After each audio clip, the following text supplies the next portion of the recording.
Hello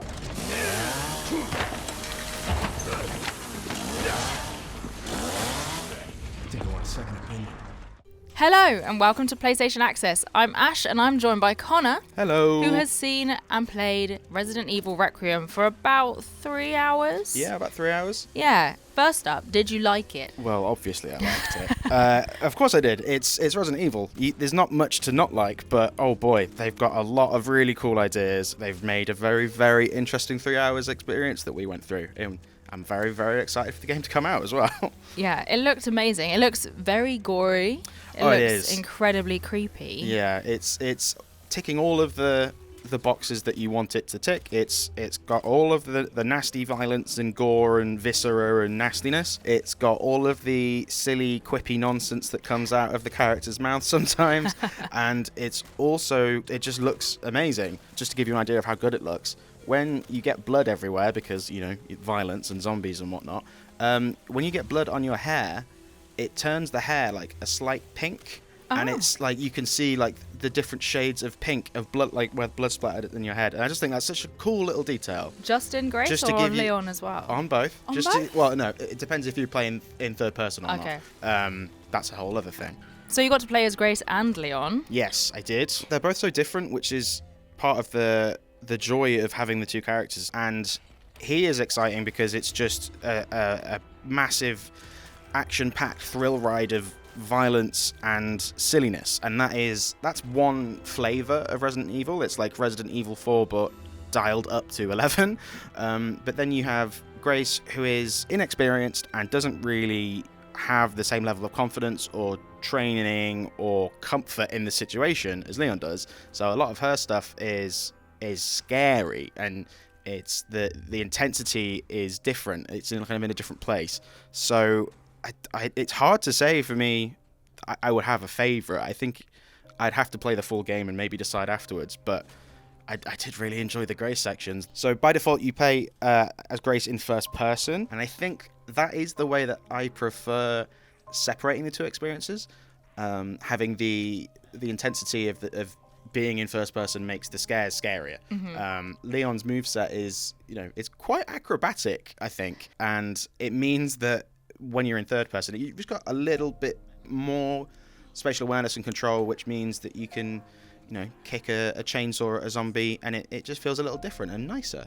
You've got this nice separation between the two. And Leon has his fun little one-liners. Leon, of course, has his fun little one-liners. I mean, so this is Leon.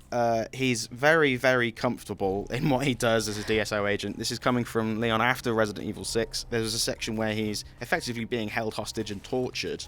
And when he's asked, why aren't you answering any questions? Why aren't you asking any questions? Don't you want to talk to me? By the main villain, he asks, actually, I do have a question. When was the last time you brushed your teeth? Oh, nice. Like, he just does not care, which you want that. It's a really nice contrast between him and Grace. She's so terrified of everything, and Leon's obviously just another day in the very violent office for him. She's got a lot of things to be terrified of, though, right? The zombies, they feel kind of overhauled. They feel very individual as well. Yeah. So they've there's a new kind of sets of subclasses, I guess, of the zombies. So you have your standard common garden zombies, but then you also have zombies with these characteristics of their past life that they've retained. Mm-hmm. So in the Resident Evil showcase, you would have seen the custodian, and they remember cleaning. So if there are kind of buckets of blood or spillages on the floor from where you've maybe shot or decapitated a thing, they'll just get on their hands and knees and start scrubbing it, so you can use that as a distraction. There's also I don't know the official name, but I quite like calling him the Besuited Man. Right. So he's just obsessed with turning lights off. Doesn't like the flashlight. So you can, again, turn lights on and run around them, because they'll be shambling towards the light switches to turn them off. And it just means that you've got the usual kind of your usual bag of tricks as you would do in a survival horror game. Limited ammo, but you do have guns. But it just adds another dimension to the way that you can choose to play, which I think is really interesting. And there's also one called the main character. So this is like an opera singer And when you shoot them, they scream, or I think they would like to think it's singing, but it's screaming. Yeah, and maybe singing in a past life. Yeah. Screaming now. And it stuns all of the other zombies, but if you're not careful, it will also stun you. It smashes all the glass, and it's this huge atmospheric thing, so yeah, you've got to be very careful around these zombies. Right.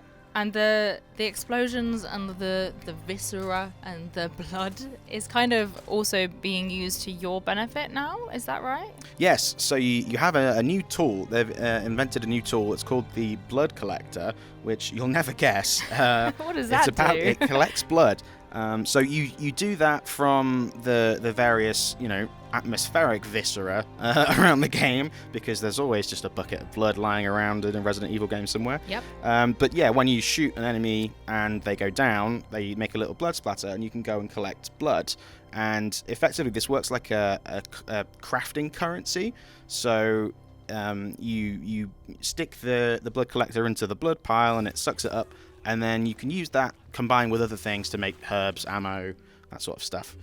I suppose because you're in this whole new environment, this whole new map kind of thing, it kind of fits in with that. So it doesn't feel completely out of place that there's just a herb sticking out of the ground. Yeah, I mean, like you find everything in plant pots and stuff, which is, it just makes everything blend in quite nicely. But yes, the blood collector on its own it feels very in-world and in environment for this game. It's set in Rhodes Hill Care Facility. So lots of doctors and nurses. One I remember particularly fondly was a surgeon and had just like the biggest scalpel that you've ever seen, and it was horrible and rusty, and it hurt a lot when you got hit by it. Yeah, I bet. Not the sort of person that you want operating on you, I don't think. So the new care facility map that you're in. Yeah, so it's a shared world, so there is a really lovely sense of catharsis, but also excitement in the general sense of like discovery. In the demo we played, at least, you go through the care facility mostly as Grace for about 2 hours. We had this section, and there are some cupboards that you can't open, and then when you become Leon later on and you go back through, you can open all of these things that were kind of left unusable for you. So you've still got a sense of discovery in the map that you've already been in, which is quite nice. But then on the other hand, when you go through and now you're massively overpowered because you're Leon and you can roundhouse kick things to the face and tape 2 grenades together and throw them at zombies that used to, terrify every bodily fluid out of you. Now you can show them what for and be like, yeah, now how do you like it? It's not very nice, is it? It's very satisfying. And how are the puzzles and all the different things that you can interact with in the maps?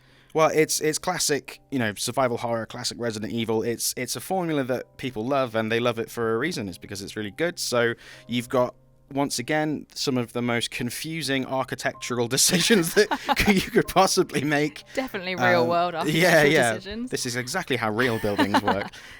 With, bizarre specific keys and combination locks. We'll see on screen for people that are watching at home. There's like almost like slot machine puzzle box that you have to open with astrology symbols, and you have to.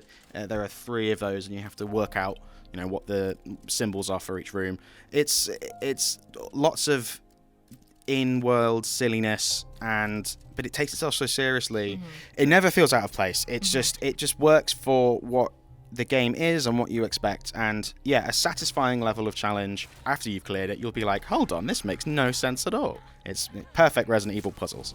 Yeah, I bet you can't wait to get your hands on the full game now. Yeah, absolutely. I can't wait. So the game comes out on the 27th of February 2026, obviously, and I want it now. I've not stopped thinking about it since I went and played it the other week, and it's really bothering me that I can't be playing it right now.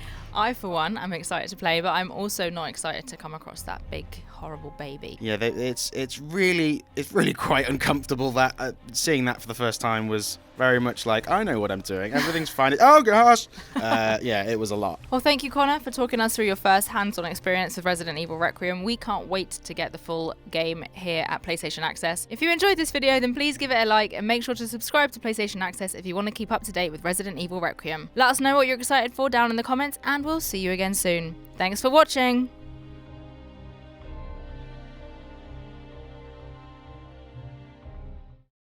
PlayStation